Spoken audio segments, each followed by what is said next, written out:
In today's video, we continue our NHL season preview series. We're working our way through teams in the Pacific Division, and today we're looking at the Vegas Golden Knights. Vegas had a lot of players have to depart via free agency due to their salary cap situation. We're going to discuss how the new roster looks. Are they still as strong? Plus, they have an emerging situation with Robin Lehner that will be taking notice as the training camps move along as well. All that and more coming up next. So welcome back to another video here at Top Shelf Hockey. As I mentioned, if you're new to this series, we're basically taking a look ahead at the upcoming 24-25 campaign here for the Vegas Golden Knights. Before we get into the new preview of the season, we're going to recap quickly what happened last year, take a look at their team stats, some top scores, and then we're going to take a look at how the team has changed, their additions, subtractions, any contracts that are pending expiration here that we could see extensions done for throughout the campaign. We'll examine how the roster looks now going forward and any of the top questions facing this franchise going into the season. So let's recap 23-24 season for the Vegas Golden Knights. They finished with a record of 45-29-8 for 98 points. They slipped down to 4th in the Pacific Division, becoming a wild card team, ultimately losing to the Dallas Stars in the first round of the Stanley Cup playoffs. Vegas was higher in the standings, but a big part of what changed was obviously the Edmonton Oilers surge, kind of knocked them out of their spot. Obviously, Edmonton, Los Angeles, and Vancouver all, pushed ahead of Vegas. Vancouver was in first place for a large chunk of the year, and it was starting to look like they may slip too, but they managed to hang on where Vegas ended up slipping down. Of course, once again, Vegas had their fair share of injury issues in the second half of the year. They scored 267 goals and allowing 245. Both are 12 best in the league, so obviously a pretty decent result. On that standpoint, the power play was 20.2%, which traditionally is a decent percentage, but it was actually 20th in the league. Penalty killing, on the other hand, was slightly below average, but not by much. We're talking about 0.1%, 79.3%, which puts them at 16th best. So pretty much almost exactly at the halfway point. Even 1.1% higher, they would have finished theoretically in the upper half of the NHL. Looking at their top scorers from last year, they were led by Jonathan Marchessault, the former Conn Smythe Trophy winner from the year before, 42 goals, 69 points. Jack Eichel had 68 points. William Karlsson had 60 points. Mark Stone only had 53, but he only played in 56 games, missing a large chunk of time in the second half of the season. Again, it seems to be tradition that Stone usually makes it till about February. Then he goes on LTIR until the playoffs. It seems to be how things work there. I know he's had an ongoing back issue. It's just I know that it frustrates a lot of teams around the NHL. And for me, I think to summarize with Mark Stone is I think he has a legitimate back injury. I don't really think that there's any doubting that.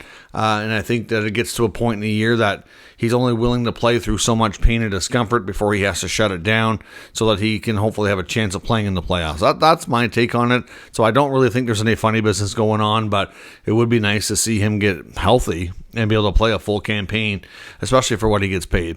Chandler Stevenson rounds out your top 5 with 51 points.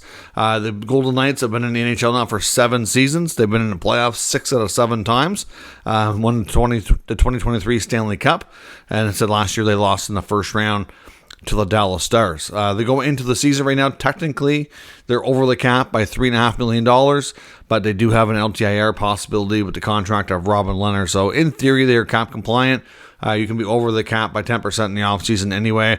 We'll have to see how they're going to navigate that because Robin Lehner's contract is something that we do need to discuss here. Going into the season, as training camp opened, Robin Lehner did not report, and some people might wonder why that's a big deal because he has not played in quite some time, and he's not really expected to play the upcoming season. The problem is when you're on long-term injury reserve for an extended time, you still have to show up every year at training camp, and you still have to complete your physical and medical to confirm that you're still not able to play, and he did not do that.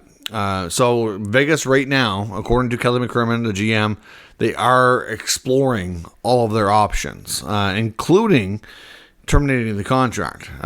So I don't know. I think they would have a big fight on their hands with the NHLPA. I've seen a comment about Lehner being in the Players Assistance Program. Wasn't sure, though, if I could confirm that was current and active or if that was in the past. We know he had multiple surgeries a couple off seasons ago, including his hips, and it was going to be a major recovery. He's going to miss at least one full season, and he's never made a return since then. I assume last year, because it never came up, that he did make it into training camp, do his report, probably failed his physical and carried on. We just never heard about it because it wasn't a big deal. McCrimmon did, but also in the statement he put out indicated that they've confirmed that he's not expected to play this year, but they are exploring their options. So there could be another big story out of Vegas about a potential contract termination, and we'll have to see how that plays out because it certainly would have a major impact on their salary cap situation. Looking at their additions and subtractions, how this team has changed through the offseason, they certainly have their fair share of names have to leave because of lack of space and ability to bring them back. Let's first take a look at all the players that are no longer Vegas Golden Knights. Jonathan Marchessault, I know, who's been quite outspoken about the fact that they never really made a great offer to keep him after everything he had brought to that organization. We know Vegas is aggressive, cutthroat, and they're not afraid to make hard decisions. Let's just say, I think a lot of teams should kind of implore more of their business practices in that sense, because at the end of the day, it is a business. But, Vegas is not really showing this long-term loyalty to players, regardless of what they've done for them. I mean, we've seen it time and time again with Marc-Andre Fleury, Max Pacioretty, and others, and now Marchessault doesn't get signed and brought back. And not only that, but he felt like they made basically some insulting offers. So at the end of the day, he's gone. Chandler Stevenson also got well overpaid, in my opinion, to go to the Kraken, so he's gone. Michael Amadio went to Ottawa, so he's gone. He's had a good run. Logan Thompson was traded to Washington. He did request a trade as well and wanted out. And I'd seen comments from him in training camp, which I'm still trying to verify, but it sounds like he kind of had some snarky things to say about Vegas too. So I'm trying to get that sorted out. Paul Cotter was involved with the trade with the Devils. Alec Martinez, of course, the veteran defenseman who has been very strong for them, departed via free agency as well to the Chicago. Anthony Mantha was not brought back, and same with Will Carrier, a longtime member. He was an original Golden Misfit as well. Same with Marchessault. Marchessault and Carrier, two original Golden Knights, no longer with the club. So that's pretty substantial when you think about it. A lot of players from their top six, middle six, and bottom six all departing. Coming into the lineup, you've got Victor Olofsson comes over from Buffalo. Ilya Samsonov comes over from Toronto as the second goaltender, work with Adin Hill. Alexander Holtz and Akira Schmid came over from that trade with the Devils. And then they have Tanner Pearson on a PTO. So really not a lot. Instead of having Adin Hill and Logan Thompson, you've got Samsonov. So Samsonov's been decent, but not awesome. And then you got some guys with Olofsson and Holtz that are basically, they're youngerish players. And they're trying, in the case of Olofsson, trying to you could kind of say resurrect his career in a sense, because he did have a couple of good goal-scoring seasons with Buffalo, but then tailed off. But he was largely scoring a lot on the power play.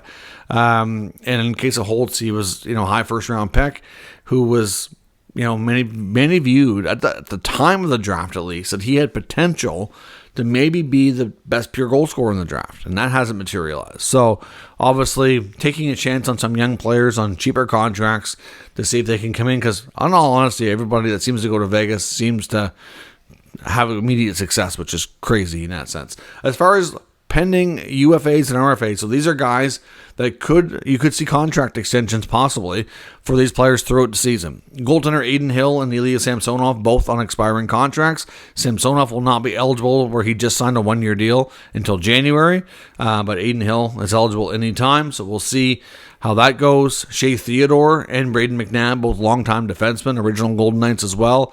Both are eligible for extensions. I'm not so sure that both of them stay. I would not be shocked if this is Theodore's last year in Vegas, but we will see how that goes. I think after they brought in Noah Hannafin, to me, that kind of with Theodore's contract getting close to being done, to me that was kind of insurance in case they couldn't keep Theodore. And, also, they might have viewed it as an upgrade. So at the end of the day, both those guys are eligible for extensions. I don't know that we'll see them. Maybe McNabb if he signs cheap enough. You got Brett Howden in the forward group, Kolazar and Victor Olofsson, all also on one-year deals. So lots of players that are expiring. We could see more significant change this time next year, depending on what happens with those players. On the RFA side, Holtz, he signed a one-year deal, so he's RFA again. Ronberg and Brendan Brisson, both pending RFAs. hard to say with them. I don't think there's any rush to get those deals done. You can see how the year goes. And Nicholas Hague on the back end, who will certainly play a regular shift and likely in the third pair, and has the ability to move up with injuries too. Hague will definitely get, I would think, the main one that would be likely get a contract extension. So looking at the roster and how it projects out this year, you're looking at Aiden Hill, Eli Samsonov, and Akira Schmid are your three goaltenders. Schmid likely has to go to the minors. On the back end, you still got Alex Pietrangelo, Noah Hannafin, Shea Theodore, going to be your top 3D. McNabb will slide in there to finish up that top four. Then you got White Cloud and Hague, and then you got Ben Hutton in there as well. So those are your 7 defensemen. On the forward group, of course, you got Jack Eichel, Mark Stone, William Karlsson, Tomas Hertl, of course, who was recently acquired, Barbashev, and Victor Olofsson, based on comments from Bruce Cassidy. It sounds like Olofsson's going to get an opportunity to play in the top 6 to see if he can stick there. So those 6 guys are probably going to be your top 6 forwards. It would be my guess. We'll have to see. Now, they could also change things a little bit as well and go with Eichel, Hertl, and Karlsson as your 3 centers. They might go that route as well. Because on top of that, you can still got Nikolai Waugh, Brett Howden, Dorofiev, Kolazar, Holtz, Ronberg, Brendan Brisson will have an opportunity to make this club this year. And Tanner Pearson's there on a PTO. He could get a short-term contract as well. So either way, to me, if you take a look at this roster, the back end's still very, very good. Largely the same. You take away Alec Martinez. But otherwise, they still have a lot of goodness there, right? You had an abundance of extra D with him being in the mix, but you still got 7 very capable defensemen there. And up front, you got a really solid top 6 if everybody can stay healthy. That's obviously the big concern for this team. And then the bottom 6, though, in the middle, like, you don't have as much secondary scoring. Like with Marchessault and Stevenson being out of the top 6, like, you're going to see some opportunities there, right? Like, you got your Eichels, your Stones, your Hertl, your Barbashev. Karlsson could play a third line. You could move. Naturally, they're all centers, Eichel, Karlsson, Hertl, so it could go that route, right? Howden may have an opportunity in the top 6, maybe in Olofsson, and, that's not as strong as Marchessault and Stevenson. So, again, it's hard to say. Then in the bottom 6, Carey's been there a long time. Cotter's filled in well. Amadio, like a third liner. Like, there was lots of good depth there that is no longer with the team. You got a lot of inexperience now with Holtz and Ronberg and Brisson, Dorofiev. So this team is not as strong for secondary scoring and depth forwards, in my opinion. Back end very similar. Goaltending should be similar as well. Like I said, Thompson out, Samsonov in. But I think they can say it's pretty much a wash in that sense. So still strong top 6, some good star power here, but the middle and bottom part of the lineup not as strong. I do wonder about the future of Shea Theodore. It doesn't mean it's going to happen though. During the season, Vegas is always going to continue to push for the cup. But if they had to make a move, let's say they do want to target another top 6 forward, depending on how the early part of the season goes, Theodore might be their guy that they move. It's hard to say. But I do wonder, but like I said, that depth and secondary scoring might not be as good. They better be as good defensively or they're going to be in trouble. I do think that the Vegas Golden Knights still have an opportunity to be a top 3 team in the Pacific Division. I do think, though, teams like Edmonton and Vancouver are deeper. So I don't think they can go higher than 3rd, and I wouldn't be shocked if they ended up 4th. I think teams like Vegas and LA are going to be battling for that 3-4 spot. Again, I don't really know there's going to be much change. Look at the bottom teams in that division, like your Ducks and your Sharks. For example, the Flames they're all going to be near the bottom. I think Anaheim and San Jose can both be better. Calgary, I'm not so sure. And then you've got Seattle. I'm not entirely sure they're better either. They might be in that 3 to 5 range. But I think Vegas should be able to finish ahead of them, but we'll have to wait and see. Let me know your thoughts on the upcoming season for the Golden Knights and your expectations in the comments. We'll discuss further. If you're new to the channel, make sure you subscribe and stick around. We'll keep you up to date with all the news, rumors, and analysis of all 32 NHL teams. Thanks for watching. I'll catch you next time.